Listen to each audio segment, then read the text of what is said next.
The stage was set in Berlin for what was meant to be a landmark moment. Canadian Prime Minister Mark Carney, fresh on the job, stood beside German Chancellor Friedrich Merz, himself a new face in leadership. On the surface, it was a meeting of minds, two leaders promising decisive economic action and a renewed focus on global security. After their closed-door meetings, they emerged before the cameras with an announcement designed to reshape global energy politics. They unveiled a two-pronged deal. First, a critical minerals partnership that would see Canadian resources flowing directly to German industry. Second, and far more significantly, a bold plan to make Canada the go-to source for Germany's liquefied natural gas, or LNG. This was the moment Mark Carney had been waiting for. He wasn't just signing a deal. He was attempting to author a new chapter in history. He stood there, at the heart of Europe, and laid out a vision where Canada would become the continent's new energy powerhouse, a dependable alternative to American influence. This was framed as Canada bravely stepping onto the world stage, forging a powerful European alliance capable of operating independently from Washington's orbit. For Carney, this was the ultimate strategic victory, a chance to prove that Canada could not only navigate but lead on the global stage, deftly outmaneuvering the long shadow of Donald Trump. It was his moment to declare that a new player had arrived. But the ink on the agreement was barely dry before the entire grand structure began to shudder and collapse. His victory lap ended with a stumble right before the tape. Within days, the triumphant headlines gave way to hesitation from Berlin. The global energy markets, unimpressed by speeches, began to shift under his feet. Suddenly, Carney's grand pronouncement started to look less like a masterstroke of diplomacy and more like a catastrophic miscalculation made in Ottawa. The very move intended to showcase Canada's independence from Trump's America First doctrine was rapidly becoming a stark and humiliating reminder of just how deeply dependent the country truly was. As Carney was left scrambling to defend a deal that was already crumbling, Donald Trump, without lifting a finger, watched his own position strengthen and stepped right back into the spotlight he never truly left. The pressure mounted during a press conference when a reporter asked the one question that hung over the entire affair. How could Canada realistically deliver on these promises when it lacked the fundamental infrastructure, like pipelines and functioning East Coast ports, to even get the gas to the ships? Carney's response was a portrait of political maneuvering. He spoke of immediate opportunities in minerals and medium-term opportunities in energy, including both LNG and hydrogen. He painted a picture of a government unleashing a staggering $500 billion in investments to build the very energy and port infrastructure that his critics pointed out didn't exist. He named projects, from reinforcing the port of Montreal to building an entirely new port in Churchill, Manitoba, as proof of his commitment. This was his historic vision, unveiled in Berlin: new ports, new shipping lanes, and a new role for Canada as Europe's savior. His own minister even put a timeline on the dream, suggesting that Canadian LNG could be warming German homes in just 5 years. To add even more weight to the moment, Berlin officially signed onto a Canada-Germany energy partnership, a document linking today's LNG promises to tomorrow's hydrogen projects. On stage, it was a masterful piece of political theater.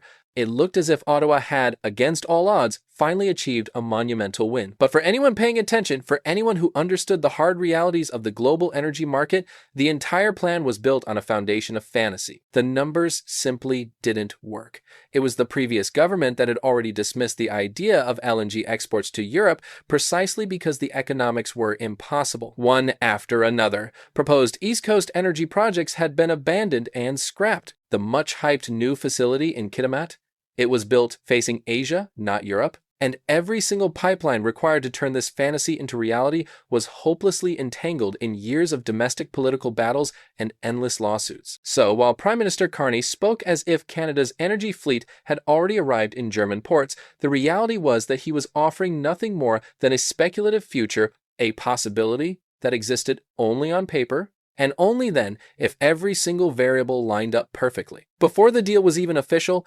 experts were already questioning if the necessary infrastructure could ever be built at all. While Carney was busy sketching blueprints and selling visions of a distant future, Donald Trump was operating in the present. The United States isn't just another participant in the global LNG market. It is the undisputed leader. Over the past 7 years, America has constructed the largest export capacity on the entire planet, with new facilities poised to increase that output by another 50%. And Europe had already secured its supply supply. Donald Trump had personally negotiated a massive, multi-year energy deal with the European Union, guaranteeing hundreds of billions of dollars worth of American oil and gas. Whether every single barrel in that deal was perfectly realistic didn't matter. What mattered was the undeniable truth. American tankers were already on the water, delivering energy to Europe now. Carney was talking about a 5-year timeline and ports that hadn't even broken ground. This is why the Berlin announcement looked less like genuine leadership and more like a pointed political snub aimed directly at Trump. It was a photo op, a theatrical gesture designed to show the world that Canada could forge its own path and didn't need to play by America's rules. But there was a fatal flaw in that logic. Europe and the rest of the world knows exactly who holds the cards. Trump didn't even have to say a word. He simply reminded them that the United States is the only partner that can be relied upon to deliver. The cracks in Carney's deal began to form almost immediately. The true leaders of German industry, the people who actually have to keep the factories running, began raising serious doubts. They questioned whether Canada could ever supply what it had promised. Shipping LNG across the Atlantic is incredibly expensive, and building the required export terminals takes years of work and billions in investment. Ottawa has a notorious track record of fumbling major projects within its own borders. The idea that it could suddenly streamline a massive transatlantic supply chain was met with deep skepticism. Behind the polished press conference, there was no hard infrastructure, no clear financing, and not even a firm delivery date. German investors have seen this all before. Big promises, followed by little action. Within days, market analysts were warning that the deal was more political performance than a serious economic agreement. The German press was even more direct, derisively calling it a handshake without any muscle. And that was the ultimate irony. Instead of isolating Donald Trump, the entire embarrassing episode only handed him more leverage. He correctly pointed out that while Europe was chasing Canada's maybes, American tankers were already docked in their ports. For Germany, it was a simple and sobering truth. When your nation's energy security is on the line, only the United States can deliver at scale and on time. What was supposed to be Carney's defining diplomatic triumph ended up being yet another expose of Canada's profound weakness on the world stage. And Trump didn't have to do a thing to make it happen. They did it to themselves. The recalibration in Berlin was swift. Behind closed doors, German officials began quietly reopening conversations with Washington. It wasn't because they had a sudden change of heart about Trump's political style, it was because the math was undeniable. American LNG is cheaper, faster, and backed by a colossal infrastructure that is already in place.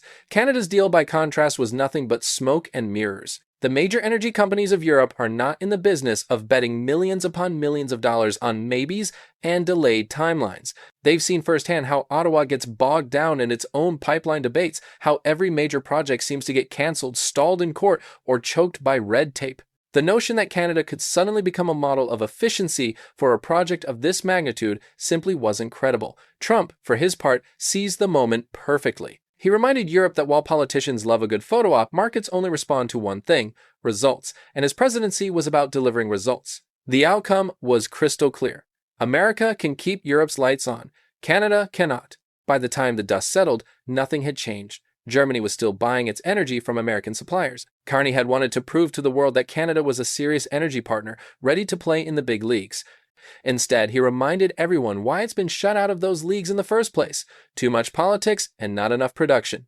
Donald Trump walked away with the upper hand without ever entering the ring. He didn't have to fight Carney head-to-head. Canada's own weakness and flawed planning did all the work for him. Europe got its reality check, investors saw through the hype, and Ottawa was left struggling to explain how a historic deal managed to collapse before it ever got off the ground. The backfire was instantaneous. Carney tried to outmaneuver Trump, and he lost decisively. In the end, all he managed to do was prove that Donald Trump was right all along. Energy security isn't about speeches or handshakes, it's about who can deliver when it counts. And for Europe, the answer to that question is not, and was never going to be, Canada. The geopolitics of a promise. Deconstructing the Canada-Germany energy partnership. Introduction. In the world of international relations, moments of high-level diplomacy are often laden with symbolism. The meeting in Berlin between newly elected Canadian Prime Minister Mark Carney and his German counterpart, Chancellor Friedrich Merz, was precisely such a moment. It represented a potential turning point in transatlantic energy politics, occurring at a time when Germany was desperately seeking to diversify its energy imports and Canada was eager to assert its influence on the global stage. The announcement of a comprehensive energy partnership centered on the export of Canadian liquefied natural gas to Germany was presented as a landmark achievement. However, this ambitious diplomatic overture would soon become a stark case study in the collision between political aspirations and the unyielding realities of economics, logistics, and established market forces. A deeper analysis reveals that the proposed deal's failure was not simply the result of one leader's miscalculation, but rather an inevitable outcome dictated by infrastructural deficits, prohibitive costs, and the structural dominance of the American energy sector. The strategic calculus. Divergent ambitions, convergent goals.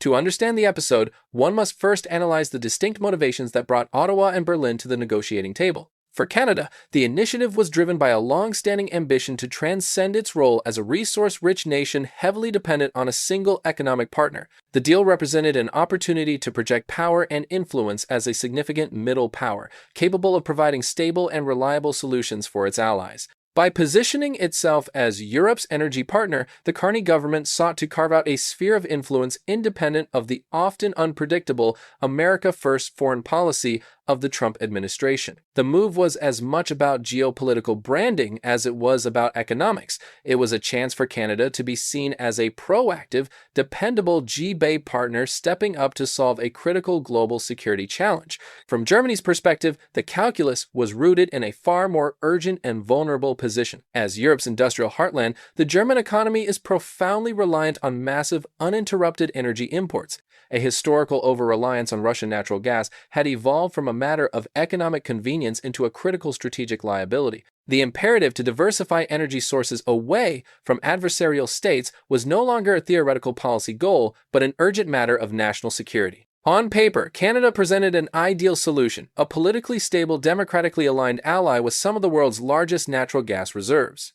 The partnership promised to solve Germany's diversification problem while strengthening its ties to a like-minded nation, making the initial appeal of the deal immense. The unraveling a collision with infrastructural reality. Despite the powerful strategic logic, the partnership's foundational weakness lay in its complete detachment from logistical reality. The central, insurmountable obstacle was Canada's profound infrastructure deficit. While the nation possesses vast gas fields in its western provinces, it critically lacks the necessary pipelines to transport that gas eastward and, most importantly, the complex, multi-billion-dollar LNG liquefaction and export terminals on its Atlantic coast required to ship it to Europe. Prime Minister Carney's pledge to unleash $500 billion of investment and his government's suggestion that Canadian LNG could be flowing within 5 years were met with deep skepticism by industry experts. The construction of an LNG export facility is a monumental undertaking, typically requiring a decade or more from conception to operation, contingent upon navigating a labyrinth of regulatory approvals, securing massive long-term financing, and completing the physical build-out. Furthermore, this engineering challenge is compounded by Canada's complex internal political landscape. For years, major pipeline projects designed to transport resources across provincial lines have been mired in contentious legal and political battles involving provincial governments, federal environmental regulations, and constitutionally protected Indigenous land rights. The idea that these deeply entrenched domestic hurdles could be magically overcome to facilitate a transatlantic supply chain was viewed by markets and investors as profoundly unrealistic. The very Canadian governments that had previously dismissed East Coast LNG exports as economically unviable were now promising to make them a reality on an accelerated timeline, a contradiction that did not go unnoticed. The American behemoth, market dominance, and pragmatism. The narrative of the Canada-Germany deal cannot be told without acknowledging the dominant and ultimately decisive role of the United States. While the source video frames the outcome as a personal victory for Donald Trump, the reality is rooted in America's structural and market-based advantages. The shale revolution of the preceding decade had transformed the United States from a net importer into the world's preeminent exporter of LNG. Crucially, the U.S. had already made the colossal investments in the very infrastructure that Canada lacked, a network of pipelines feeding a cluster of massive, operational export terminals along its Gulf Coast. This infrastructural supremacy gave the U.S. two insurmountable advantages: immediacy and cost-effectiveness. The Trump administration had aggressively leveraged this position, making the promotion of American LNG a cornerstone of its economic and foreign policy. By the time Carney was making promises in Berlin, the U.S. had already secured long-term contracts to supply the European Union, with American tankers actively and consistently making the transatlantic journey. For German industry and government, the situation presented a clear, pragmatic choice. On one hand was Canada's proposal, a politically symbolic but high-cost, long-term, and logistically uncertain prospect. On the other was the American reality, a readily available, lower-cost, and demonstrably reliable supply chain. Faced with this choice, Berlin's eventual turn back toward Washington was not a political realignment but a simple and inevitable economic decision. The market for global energy responds to price signals and delivery capacity, not diplomatic photo ops. Conclusion: a lesson in geopolitical pragmatism. Ultimately, the proposed Canada-Germany energy partnership serves as a powerful lesson in the limitations of political symbolism in the face of hard economic and logistical constraints. The initiative, born of Canada's laudable ambition for global relevance and Germany's desperate need for energy security, was doomed by a failure to ground its vision in feasibility. It starkly exposed the chasm between Canada's immense resource potential and its current capacity to deliver that potential to global markets. The episode did not, in fact, empower Canada or isolate the United States. Instead, it reinforced America's central role as the indispensable energy partner for Europe and highlighted the immense difficulty of establishing new, large-scale energy infrastructure in a modern Western democracy. The outcome was less a story of one leader triumphing over another and more a demonstration of how the unglamorous, concrete realities of pipelines, ports, and price points will almost always outweigh the abstract appeal of a historic handshake. In the high-stakes world of energy security, talk is cheap and delivery is everything.